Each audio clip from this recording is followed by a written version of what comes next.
Afwan Habib mau bertanya, adakah amalan agar bisa mimpi orang-orang soleh? Ya, namanya orang ingin bermimpi dengan mimpi yang bagus ya, mau itu mimpi nabi, mau mimpi orang wali, mimpi orang soleh, maka syarat utamanya itu adalah at-ta'alluq al-gawi ya.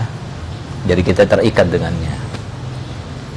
Mengikatkan diri kita dengan orang itu ada banyak hal caranya. Di antaranya adalah kita selalu mengirimi sesuatu ya. Apa sesuatu kiriman yang terbaik? Ya Al-Quran, Fatihah ya, baca Fatihah kepadanya dan lain sebagainya, bersedekah untuknya, berziarah ke makamnya itu. Sebagaimana dikatakan oleh Pak Ali bin Abu Bakar As-Sakran, bahwasanya Fatihah yang kita bacakan kepada orang yang sudah meninggal itu ibaratnya sama seperti orang yang datang kepada kita, dia bawa hadiah, nanti datang lagi bawa hadiah, datang lagi nanti bawa hadiah. Kalau banyak hadiahnya, dia si malaikat mengatakan ini dari fulan. Nah, nanti setelah di para masyarakat, oh ini dulu yang sering mengirim aku. Apakah kemudian setelah dia itu tahu ini sering mengirimi aku Fatihah dan sebagainya, kemudian dia itu akan membiarkannya? Tidak, pasti dia akan membalasnya, karena dia itu adalah orang-orang yang berakhlakul karimah. Nah, itulah yang terjadi gitu ya. Itu yang pertama. Yang kedua, jangan cuma mengirim-ngirimi sesuatu. Orang yang besar itu, orang soleh itu, orang alim itu kan tidak besar dengan sendirinya. Nah, karena standarnya manusia itu ya seperti kita ini, 2 tangan, 2 kaki, 2 mata, 1 hidung, 2 lubangnya, ya kan? Sama kan manusia kan? Itu standar. Kafir, muslim semuanya sama, soleh, toleh semuanya sama. Nah, tapi kan ada yang membedakan. Ada mumayyazatnya, ada kesemewaannya. Kesemuanya itu yang kita cari. Nah, kita itu senang kepada orang soleh untuk kita jadikan sebagai tauladan kita. Kita senang kepada orang soleh untuk kita jadikan sebagai motivator kehidupan kita. Kita senang kepada orang soleh supaya nanti ketika kita di padang mahsyar kita akan bersamanya. Nah, oleh karenanya Nabi SAW bersabda, almar'u ma'aman ahab. Seseorang itu bersama orang yang dicintainya. Kalau kita cinta pada ulama, insya Allah kita akan dibaikkan bersama ulama. Dan semoga kita termasuk semacam itu. Kalau kita cinta pada orang soleh, kita akan dikumpulkan dengan orang soleh. Tapi kalau kita cinta kepada pemain bola, kita akan dibangkitkan bersama pemain bola. Mau? Atau kita cinta kepada artis, kita akan dibangkitkan bersama para artis. Mau? Kalau mau, Anda baca Fatihah. Nah, jadi seperti itu. Nah, jadi kita pengennya apa? Pengen kumpul sama orang soleh, orang bertakwa, orang alim dan sebagainya. Nah, maka motivator untuk kita. Apa sih kelebihannya dia itu? Itu yang harus kita cari, itu yang harus kita terapkan juga. Karena toh mereka itu sama seperti kita, sebelum terkenal sama seperti kita.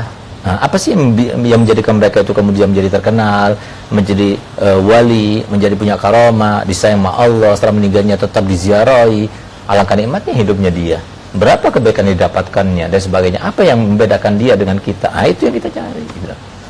Nah, kemudian diantaranya juga adalah tak kenal maka tak sayang. Nah, supaya kita kenal gimana, kita harus belajar manakibnya dia itu gimana ya, sirahnya dia itu gimana, sirah zatiyahnya, biodatanya dia itu gimana dan sebagainya. Kita kuatkan pengetahuan tentang dia sehingga dalam pikiran kita, orang itu dalam pikiran kita. Nah, sehingga kemudian karena banyak kita pikirkan, maka muncullah dalam alam mimpi. Jadi seperti itu. Oleh karena itu, maka ada sebuah cerita ini. Ada satu orang murid datang kepada kiainya, "Kiai, aku ingin mimpi Rasulullah." "Marhaba, sini kamu tidur di rumahku sekarang." "Baik Kiai." Malamnya sebelum tidur dikasih nasi goreng. Tahu kan nasi goreng yang bisa dibeli di situ? Nah, pedas kan? Pedas, kasih nasi goreng. Kalau makan pedas itu biasanya apa? Haus kan? Haus kan, pengen minum. Ini nggak dikasih minum. Mau bilang sama kiainya nggak enak. Masa mau bilang sama kiai minumnya mana? Kan nggak ada akhlak gitu. Saya nggak tahu mikir kok belum datang juga kiai bawa air gitu. Sampai ketiduran dia. Pas tengah malam dibangun sama kiainya untuk tahajud. Nah, gimana udah mimpi Rasulullah? Gitu. Enggak kiai, mimpi apa? Gitu. Mimpi minum air. Itulah kejadiannya. Jadi kalau kamu mau mimpi Rasulullah, kamu harus jadikan Nabi Muhammad itu dalam pikiranmu, dalam pandanganmu, dalam langkahmu, dalam perilakumu. Nanti kamu bisa mimpi Rasulullah. Nah, bukan cuma baca salawat 100 kali, baca 100.000 kali langsung mimpi Rasulullah. Nggak semudah itu. Nah, karena apa? Karena Rasulullah itu adalah Raufun Rahim, ya. Harisun alaikum, Raufun Rahim. Nah, itu diantara sifatnya Nabi yang tidak dimiliki bahkan oleh para Nabi dan Rasul.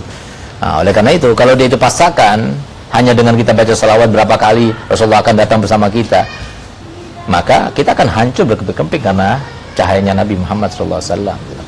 Nah, oleh karena itu, maka itulah 3 hal, 3 langkah yang harus kita lakukan supaya kita itu bisa bermimpi orang-orang soleh, ya. Semoga kita termasuk yang selalu bermimpi orang soleh dan jangan kita bermimpi setan dan iblis serta orang jahat, ya.